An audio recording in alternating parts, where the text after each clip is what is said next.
Vous en avez déjà probablement entendu parler, la méthode Suzuki. L'une des méthodes les plus connues pour apprendre le violon, et celle avec laquelle j'ai moi-même débuté le violon à 6 ans. Mais est-elle si efficace? Et est-ce la méthode que je recommanderais? Quels sont ses avantages et ses inconvénients? C'est ce que nous allons voir, mais avant cela, un petit peu d'histoire.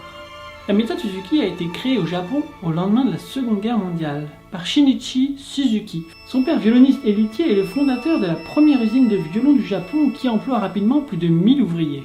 Shinichi Suzuki ne commence pourtant le violon qu'à 17 ans.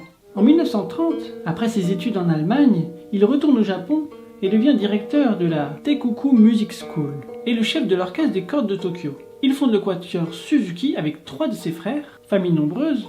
Il dirige également son propre orchestre à cordes. Alors tous les membres de l'orchestre ne sont pas de sa famille. Il consacre cependant la majeure partie de son temps à l'enseignement et à la pédagogie. Ayant lui-même lutté pour apprendre l'allemand lors de ses études à Berlin, il remarque que tous les enfants apprennent leur langue natale assez rapidement. Il en déduit que si des enfants ont des facilités pour acquérir des langues nouvelles, on pouvait en tirer parti pour leur enseigner à jouer d'un instrument. Il explora le premier l'idée que n'importe quel enfant pouvait apprendre le violon si les étapes d'apprentissage étaient bien calibrées et si la taille de l'instrument convenait à celle d'un enfant.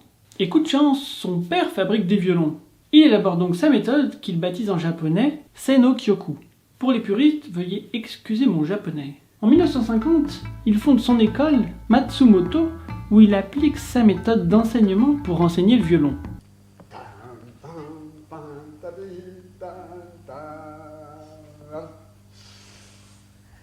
Fine.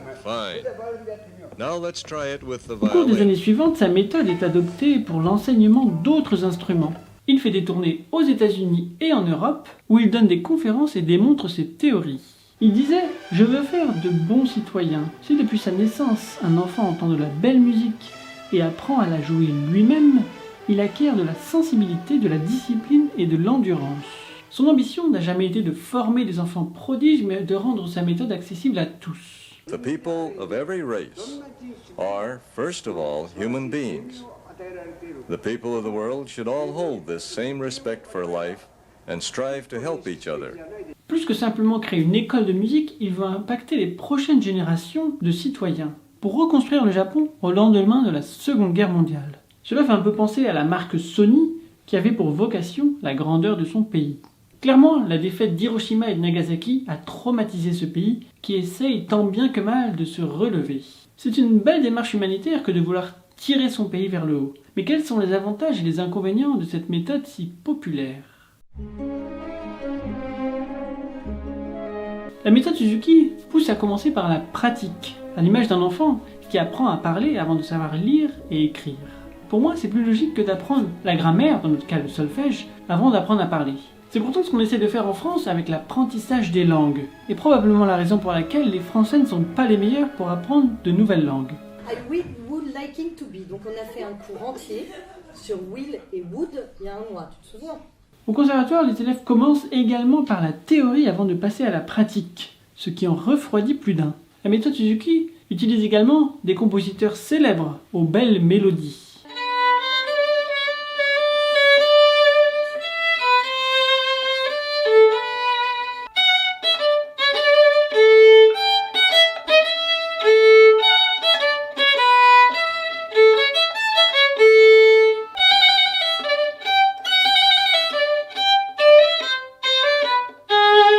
Et c'est très gratifiant de jouer du Bach ou du Beethoven dès nos débuts, plutôt que de jouer des gammes et des arpèges. Ainsi, dès la première année, on peut donner de petits concerts.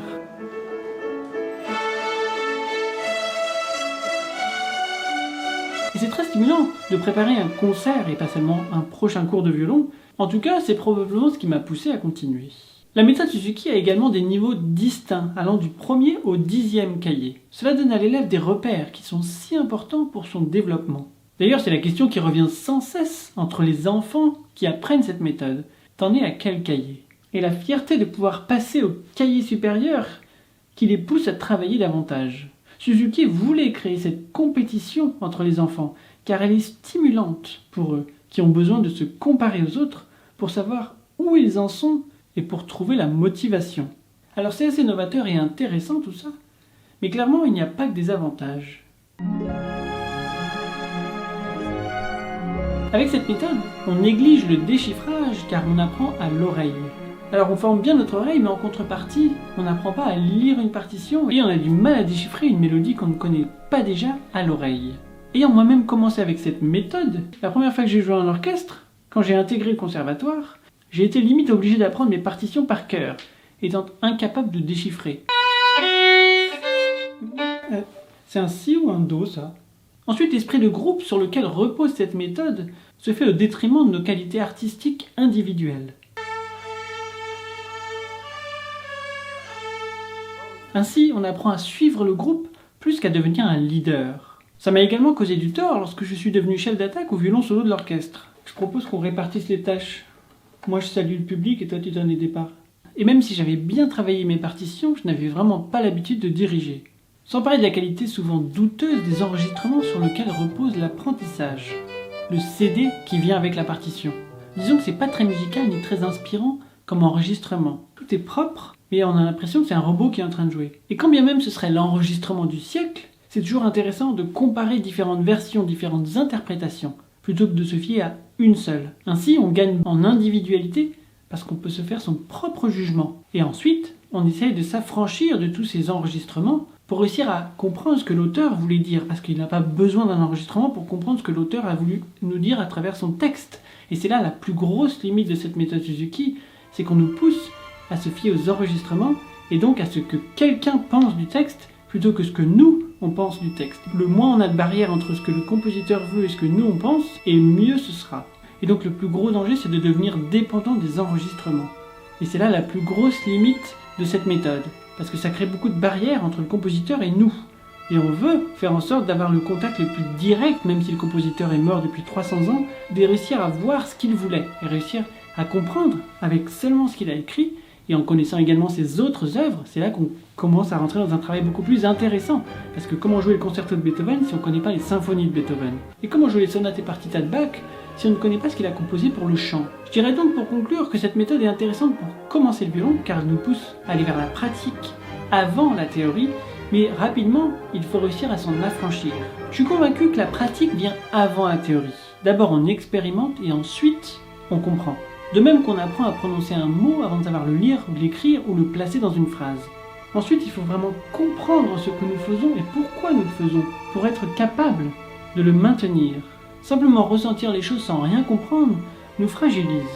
Et face à un public, on perdra vite nos moyens car on n'a pas une base solide. C'est la raison pour laquelle j'ai créé de nombreuses formations pour clarifier les bases du violon. Posture, tenue d'archet, justesse, vibrato. Comment travailler? Il y en a pour tous les goûts. Vous pouvez accéder au catalogue complet en cliquant le premier lien dans la description. Vous pouvez également rejoindre mes abonnés privés pour être avertis en avant-première de la sortie de chaque nouvelle formation. C'est le deuxième lien sous cette vidéo. À bientôt.